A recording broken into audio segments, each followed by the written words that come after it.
আৰু এই জন্দাছৰ নিচিনা চোৰৰ মুখত দালালৰ মুখত আমাৰ সন্মানীয় ৰাকেশ বৰ্মা আমাৰ ভগৱান স্বৰূপ, গতিকে ভগৱান এজনৰ নাম চোৰৰ মুখত ল'ব নাপায়। সাহস আছে, যদি সাহস আছে এইটো তেখেতে কৰক। আৰু এইটো কাৰণতে সকীয়াই দিব খুজিছোঁ হেৰিক, মানে জন্দাছক সকীয়াই দিব খুজিছোঁ কি, মানে আমি আজি তেখেতৰ যিখিনি বিৰুদ্ধাচৰণ কৰিছে, আমাৰ ৰাকেশ ব্ৰহ্ম ছাৰৰ বিৰুদ্ধে যিখিনি বিৰুদ্ধাচৰণ কৰিছে, এইখিনি কথাক লৈ আমি প্ৰশাসনৰ ওচৰত এজাহাৰ দাখিল কৰিম। আৰু যদি প্ৰশাসনে একো ব্যৱস্থা নলয় তেতিয়াহ'লে আমি মুছলপুৰৰ গোটেই মহিলা 10,000 মহিলা লৈ যাই জন্দাছৰ ঘৰ ঘেৰাও কৰিম। এইটো আমাৰ মানে মূল উদ্দেশ্য।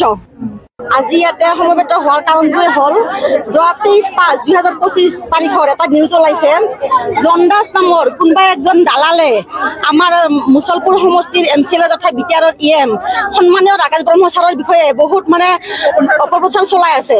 মানে কি তেখেতে কৈছে কি আমাৰ ৰাকেশ ব্ৰহ্ম ছাৰে আমাৰ সমষ্টিত কোনো কাম কৰা নাই, BTR কোনো কাম কৰা নাই, যিখিনি মানে ভেটেনাৰী ডিপাৰ্টমেণ্টৰ বস্তু আহিছিলে সেইখিনিতো একো কাম কৰা নাই, তেখেতে নিজে খাই আছে, এনেকুৱা মানে বহুত অপপ্ৰচাৰ চলাই আছে।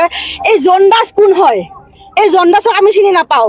আৰু জন্দাছক আমি জানো যে তেওঁ এজন মানে কি দালাল হয়, চুৰ হয়, দালাল ৰূপী এজনী মানে বহুৰূপী মানুহ। তেখেতে যেতিয়া মানে আমাৰ বহাগ মাহত কুলি কেতেকীয়ে মাতে, তেখেতৰ নিচিনা মানে কুলি কেতেকীৰ নিচিনা ইলেকশ্যন আহিলে জন্দাছে ঘপককে ওলাই আহে, গাঁতৰ পৰা ক'ৰ পৰা ওলাই আহে নাজানো।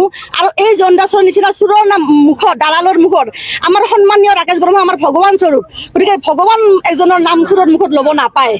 গতিকে আমি আজি সমবেত হৈছোঁ, মানে তেখেতে যিখিনি আমাৰ অনাবৰক লৈ কিনে ৰাজনীতি কৰা বুলি কৈছিলে, প্ৰচাৰ চলাই আছে, আমাৰ অসমীয়া মানে মহিলা মানুহখিনিয়ে কোনো সাহায্য পোৱা নাই, কোনো মানে আৰ্থিক অনুদান পোৱা নাই, এনেকুৱা মন্তব্য কিছুমান কৰি আছে।